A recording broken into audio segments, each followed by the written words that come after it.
नमस्कार, यामिनी ज्योतिष में आपका स्वागत है। मेरा नाम राजेश बब्बर है दोस्तों। तो आज मैं आपको एक बहुत ही डिफरेंट टेक्निक यहाँ पे बताने जा रहा हूँ, जिसको आप ऊपर बोर्ड पे देख सकते होंगे 10 वर्ग के चक्र कहा जाता है। इसका मतलब होता है कि इसमें 10 वर्ग लिए जाते हैं, उसके अकॉर्डिंग कौन सा प्लैनेट किस वर्ग में किस राशि में है, फिर उसको एक अंक प्रदान किए जाते हैं कि ये शुभ होगा या अशुभ होगा। और ऐसे 10 वर्गों को पूरा लिखने के बाद उसके टोटल शुभ पॉइंट्स गिने जाते हैं और टोटल अशुभ पॉइंट्स गिने जाते हैं। तो अगर शुभ पॉइंट्स ज़्यादा होते हैं तो वो प्लैनेट शुभ माना जाता है, अशुभ ज़्यादा होंगे तो प्लैनेट अशुभ माना जाता है। तो बहुत ही अच्छा एक चक्र है दोस्तों ये।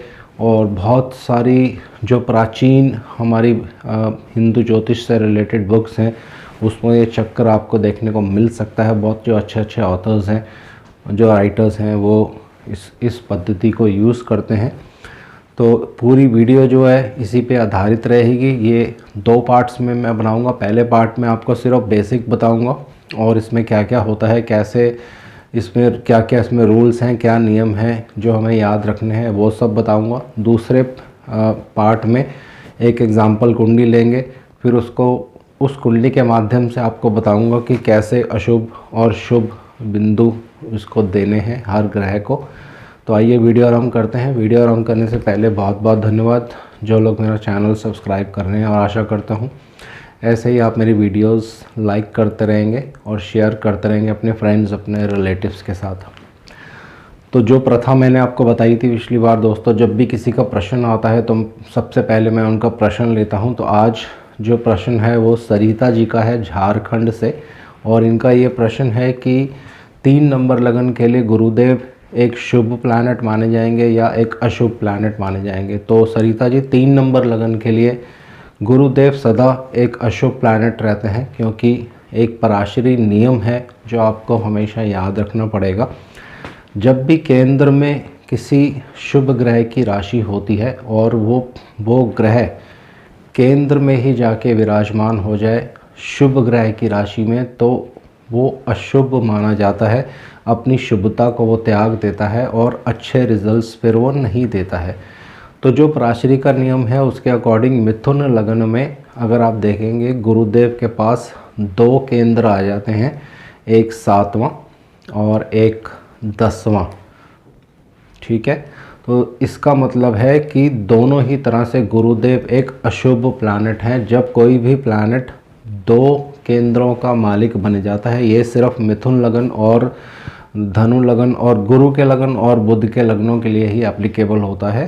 तो यहाँ पे गुरु को केंद्राधिपति दोष भी लग जाता है। अगर गुरुदेव अपनी 9 नंबर राशि में होंगे, विराजमान होंगे, या 12 नंबर राशि में 10वें घर में विराजमान होते हैं, तो उनको केंद्राधिपति दोष उस केस में लग जाता है। फिर वह गुरुदेव बहुत ही ख़राब रिजल्ट देते हैं। तो मिथुन लगन जितने जो भी बुध के जो 2 लगन हैं, मिथुन और कन्या, दोनों के लिए गुरुदेव खराब। गुरुदेव के जो 2 लगन हैं उनके लिए बुधदेव खराब। ये एक सिंपल थ्योरी है, आप इसको याद कर सकते हैं। तो आइए वीडियो आरंभ करते हैं। आज का जो मेरा टॉपिक है दोस्तों, ये बहुत ही एक अद्भुत विधि है। बहुत से लोग मुझसे पूछते हैं, बहुत से सब्सक्राइबर्स इनफैक्ट मुझे मैसेज करते हैं और व्हाट्सअप भी करते हैं कि कौन से प्लैनेट का रत्न हमें धारण करना चाहिए। तो ये एक ऐसा चक्र है दोस्तों, इससे बहुत कुछ आपको पता चल जाएगा। कौन सा प्लैनेट, कौन सा ग्रह जो है मेरी कुंडली में बली अवस्था में है, उसका स्टोन मुझे पहनना चाहिए या नहीं पहनना चाहिए। कौन सा प्लैनेट अगर मेरी कुंडली में बली है तो मुझे उसका पाठ पूजा करके उसको शांति करनी चाहिए। ये भी आपको इस चक्र से पता चल जाएगा। जिस ग्रह की महादशा चल रही होगी, अंतर्दशा चल रही होगी, तो इस चक्र में आप देखेंगे कि वो कितना बलवान है, उसके अकॉर्डिंग वो आपको जो है रिज़ल्ट देगा। और ये सारी चीज़ें इस चक्र से आप देख सकते हैं। तो अब इस चक्र को बनाना कैसे है, ऑलरेडी मैंने बोर्ड पे आपके लिए बना के रखा हुआ है। और थोड़ी सी मैं क्षमा मांगना चाहूँगा, कुछ दिनों से जो मेरी वीडियोस की क्वालिटी है थोड़ी सी ख़राब हो गई थी, क्योंकि मेरे जो मित्र हैं जो वीडियोस अपलोड करते थे उनके फ़ोन में कुछ प्रॉब्लम हो गई थी। तो जिस फ़ोन से वो रेगुलर वीडियोस अपलोड करते थे उससे वो नहीं कर रहे थे, दूसरे फ़ोन से कर रहे थे, जिसमें कुछ रेजोल्यूशन के फ़र्क की वजह से वीडियो की क्वालिटीज़ थोड़ी सी ख़राब हो गई थी। उसके लिए मैं सबसे बहुत बहुत क्षमा मांगना चाहता हूँ। तो देखिए ये चक्र आप ऐसे बना लेंगे। सबसे ऊपर आपको लिखना है सूर्यदेव, चंद्रदेव, मंगलदेव, बुधदेव, गुरुदेव, शुक्रदेव, शनिदेव और लग्न।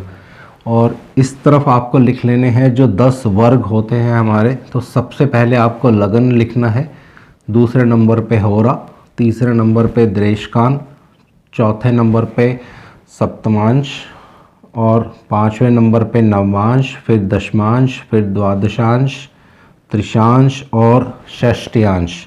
उसके बाद सबसे नीचे मैंने लिखा है शुभ और अशुभ। ये दो एक तरह से मैंने खाने बना दिए हैं। जब प्लैनेट शुभ होगा तो उसको वहाँ बिंदु मिलेंगे, जब प्लैनेट अशुभ होगा तो उसको वहाँ बिंदु मिलेंगे। तो अब कुछ नियम है जो आप पहले याद कर लीजिए, उसी के अकॉर्डिंग, उसी के अनुसार जो है ग्रह को शुभ और अशुभ बिंदु मिलेंगे दोस्तों। तो पहला नियम क्या है, कोई भी ग्रह वर्ग चार्ट में अगर स्वग्रही होता है, अपना घर और स्व क्षेत्र मैंने 2 बार ही लिख दिया है, ये एक ही बात है। तो किसी भी वर्ग चार्ट में इन वर्ग चार्टों में जो मैंने आपको यहाँ 10 वर्ग बताए हैं, उनमें से ग्रह अगर स्व क्षेत्रीय होता है, मान लीजिए शनिदेव अगर 10 नंबर में है किसी वर्ग चार्ट में, तो वो स्व क्षेत्रीय गिने जाएंगे।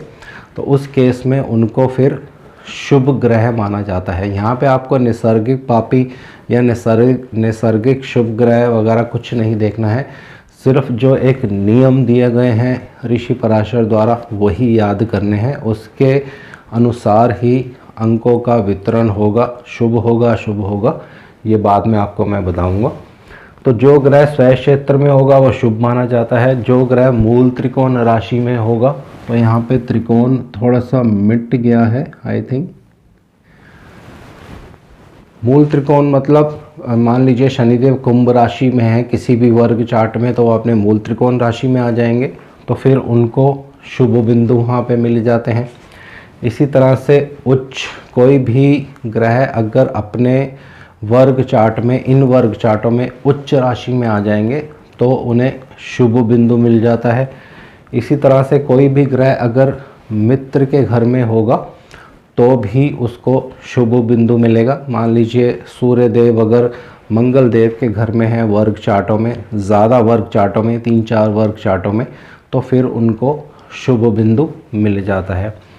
उसके बाद जो ग्रह वर्गोत्तम होगा, तो देखिए यहाँ पे थोड़ा सा एक बहुत ही एक विस्तार का टॉपिक है जो मैं छोटा करके आपको बता रहा हूँ। वर्गोत्तम का असली मतलब क्या होता है, पहले आपको ये समझना बहुत ज़रूरी है, क्योंकि बहुत एक गलत धारणाएं हैं अभी सबके मन में कि नवमांश में कोई ग्रह जब अपनी राशि में होता है तो वो वर्गोत्तम हो जाता है, अगर सेम भाव में होता है तो वो भावोत्तम हो जाता है। लेकिन ये इसके आगे भी कुछ है जो आपको समझना पड़ेगा। तो पहले वर्गोत्तम का मतलब समझते हैं। वर्ग मतलब जो हमारे वर्ग चार्ट हैं, उत्तम मतलब अगर वर्गों में वो उत्तम होगा तो उसको वर्गोत्तम कहा जाएगा। तो ये जो नियम है ये सिर्फ नवमांश में लागू नहीं होता है दोस्तों। इसको एग्जाम्पल से मैं आपको बताता हूँ। मान लीजिए किसी की कुंडली में बृहस्पति देव D10 चार्ट में, यानी दशमांश चार्ट में, जो आपका कर्म स्थान को इंडिकेट करता है, जो आपके प्रोफेशन को इंडिकेट करता है, जहाँ से आप व्यापार करते हैं, उन सब चीज़ों को इंडिकेट करता है, वहाँ पे अगर गुरुदेव उच्च के हो जाएंगे, उच्च राशि में आ जाएंगे, तो फिर उस गुरुदेव को भी आप वर्गोत्तम की श्रेणी में लेंगे दोस्तों। और नवमांश में अगर वो गुरुदेव उच्च के नहीं भी होंगे फिर भी उनको वर्गोत्तम माना जाएगा। और जिस वर्ग चार्ट में ग्रह वर्गोत्तम होगा उस वर्ग चार्ट के अकॉर्डिंग वो अपना रिज़ल्ट भी आपको उसी के अनुसार देगा। मान लीजिए किसी की कुंडली में बृहस्पति, जैसे मैंने कहा कि दशमांश चार्ट में उच्च राशि में है, 4 नंबर राशि में है, तो जब भी कोई ऐसी सिचुएशन आपके जीवन में बनेगी उस सिचुएशन में आपके बड़े भ्राता जो होंगे वो आपकी मदद करेंगे, आपको सपोर्ट करेंगे, आपको हेल्प करेंगे। कोई ऐसा व्यक्ति जो आपके पिता के समान होगा, आयु में बड़ा होगा, वो आपकी हेल्प कर सकता है। तो कोई भी प्लैनेट जब किसी वर्ग चार्ट में वर्गोत्तम होता है, उच्च का होता है, या किसी भी तरह से आप कह सकते हैं, मान लीजिए लगन कुंडली में सूर्य देव उच्च राशि में है, तो यही सूर्य देव अगर दशमांश कुंडली में द्वादशांश कुंडली में उच्च के हो जाते हैं तो ये वर्गोत्तम ग्रह माने जाएंगे दोस्तों।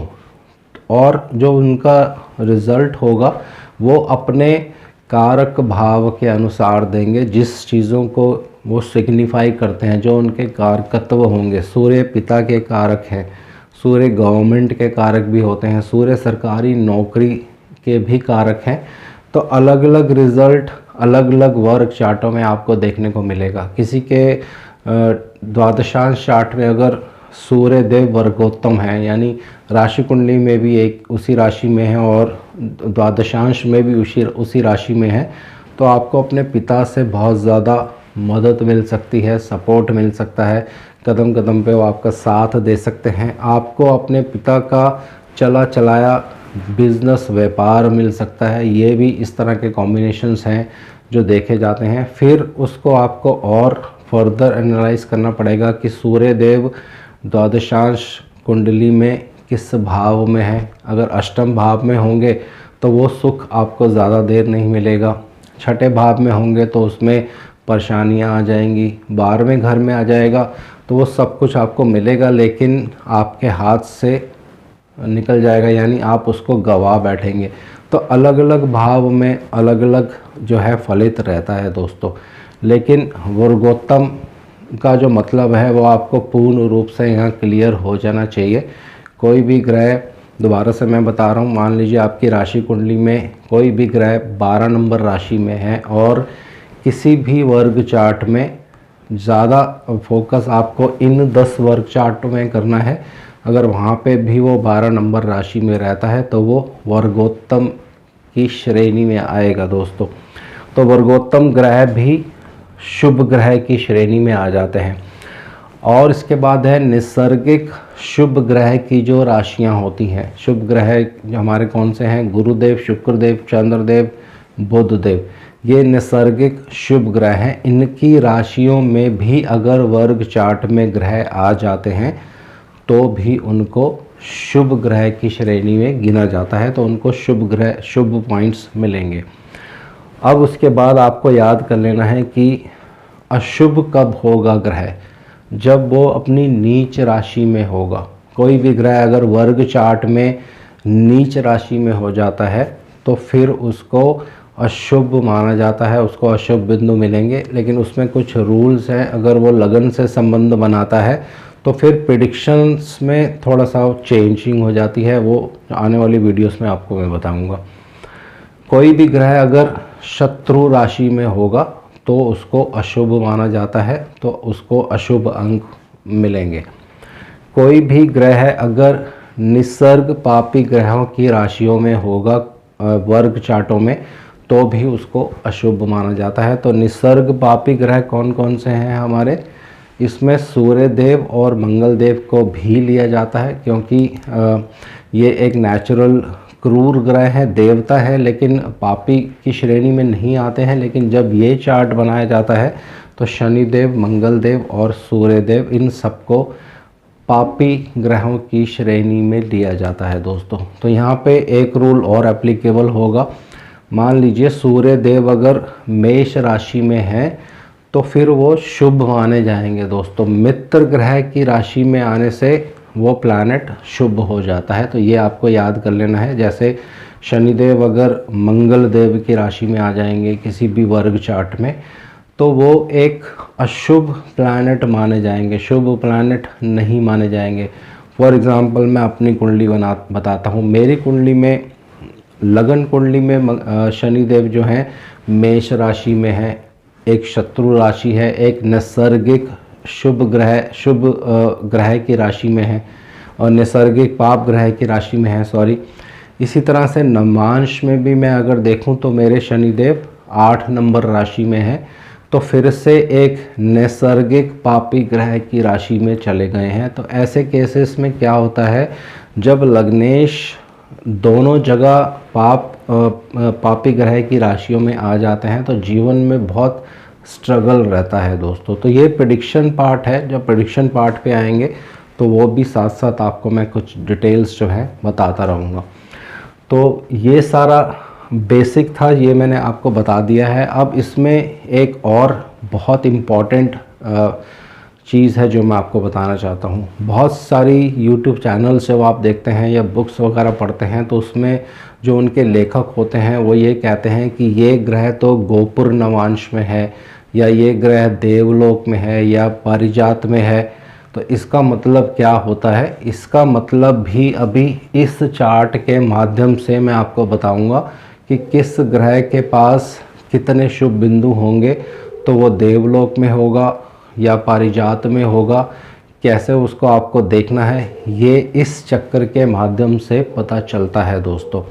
और यही चीज़ जब आपको पता चल जाती है तो प्रेडिक्शंस में यानी फलित में आपके ये बहुत ज़्यादा काम आने वाला है। अक्सर जब मेरे पास कुंडली देखने के लिए आती हैं तो मेरे पास मैक्सिमम 2 ही बहुत इम्पॉर्टेंट सवाल हैं जो मेरे सब्सक्राइबर्स के होते हैं। मेरी कुंडली में सबसे बली ग्रह कौन सा है और किस ग्रह का मैं रत्न जो है वो धारण करूं। तो इन दोनों के जवाब आपको इस चक्कर से मिल जाएंगे दोस्तों। जब इसको मैं पूरा करके दिखाऊंगा सेकंड वीडियो में आपको विद एग्जांपल, तो पूरी तरह से पिक्चर जो है वो क्लियर हो जाएगी। तो आज के लिए इतना ही दोस्तों, और शनिदेव से मैं आग्रह करता हूँ सबके घर में सुख और शांति बनाए रखें। जय शनिदेव।